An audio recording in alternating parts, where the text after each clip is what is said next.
He love me, he give me all his money. That Gucci pump, be my sugar daddy. He loved. Can modern day women be Proverbs 31 women? Tell me your answer down in the comments below. So I've been researching on hypergamy these days, and I came across the luxury sugar baby lifestyle. I won't lie, it made me feel some way. I was thinking like, if only I didn't have God or a moral code, would I be able to do this kind of lifestyle? Finessing men, putting a price on my kitty, leveling up, as they would like to call it. I was thinking, is this a disadvantage of Proverbs 31 woman? So as I was deliberating, I was like, let me read my Bible. Tell me why the next place I got to was Proverbs 31. Talk about God speaking to me without me even asking. And then when I saw the part on respect, it made me think, do they actually feel respected? The girl that I was watching came to mind. She's called Channel Coco. She basically was selling her kitty or whatever, and then she got a fiancee.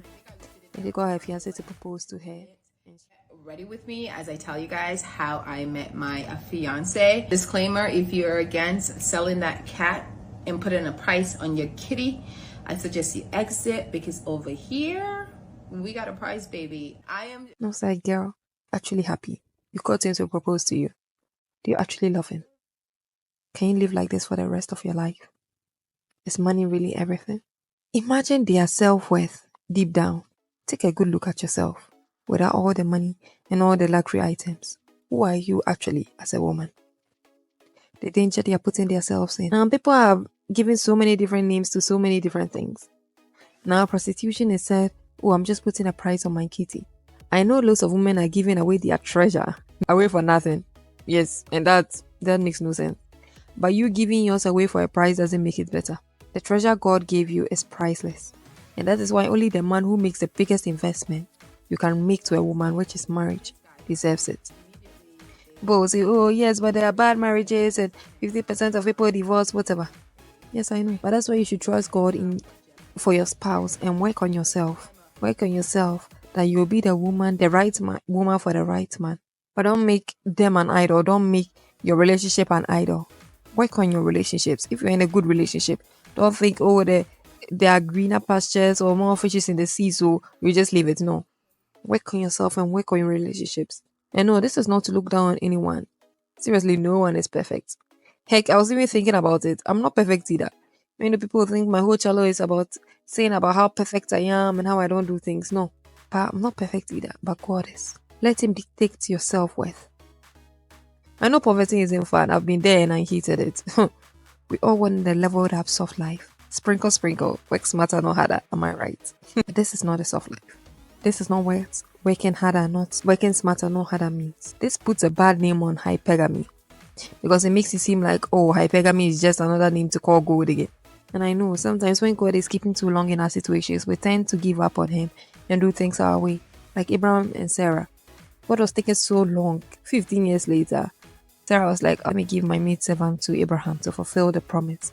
And at least I can have a child. So basically helping God. Rebecca was also helping God when God said the older one would serve the younger. So Jacob is the one who is going to receive the blessings. So when Isaac was like, he's coming to bless Esau, the older one, Rebecca was like, oh no, I have to help God and make the promise come true. So she made her younger son, Jacob, deceive Isaac and the brother trying to kill his younger brother.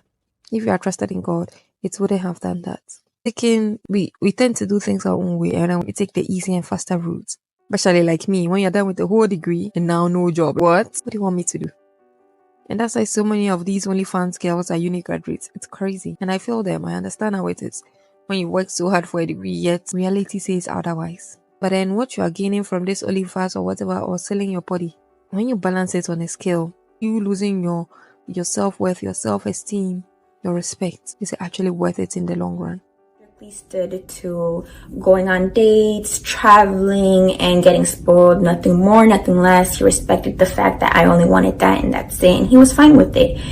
I feel like he suddenly then began asking for things that weren't in the contract to begin with, and I just didn't feel comfortable with that, and I just feel like no money is worth putting myself in an uncomfortable situation. That being said, it then made me realize that this lifestyle wasn't for me anymore. Because we've not seen the effects of OnlyFans in the long run. We don't know how it's going to affect us, people who do it. But just think about it. This is not leveling up, this is leveling down. Was it Pumpkin and Cindy, the sugar baby catastrophe?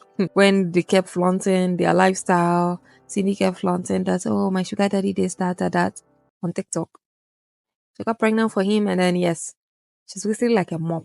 Kept sucking her and things like that. Is it what you really want?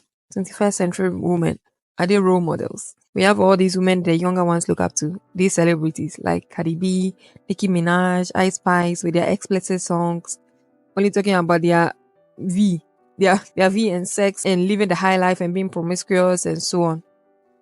And because it looks so fun, other people want to join them. Three-digit body count, sexual liberation, and female empowerment. Let's listen to some of the female empowering, in quotes, songs, aka WAP. Yeah, you effing with some WAP. Bring a bucket and a mop for this WAP. Give me everything you got for this WAP. I'm sure if you know, if you don't know, God bless you. But this is who a Proverbs 31 woman is. She's worth far more than rubies. Her husband has full confidence in her, and she lacks nothing of value. She brings him good and not harm all the days of her life. She's not going around just her whole self-worth being around her V or her pearl or her treasure. No, she's far more worth than rubies. So let me ask again, can modern day women be Proverbs 31 women? I know we have luxury, temptations, and materialism. When you adhere to the principles of the Proverbs 31 woman, it may seem like you may get a temptation to envy those who have their luxurious lifestyles and who prioritize material gain without considering the moral or the ethical values. And it could make one question the sacrifices made in a life grounded in faith and morality. I was like, oh, let me film it again. People come on my comments all the time and they're like, be honest, you were out selling that cat and that's how you met him. And I was, because I have no shame. But when you stay grounded in the word, the treasures of this world are nothing, whether we get them or not. So our treasures are in heaven. Especially when you look at these bad bees and these IG models. So you think, I'm not living according to the beauty standards. But remember, charm is deceptive and beauty is fleeting. But a woman who serves the Lord is to be praised. And then we have the misinterpretation of success.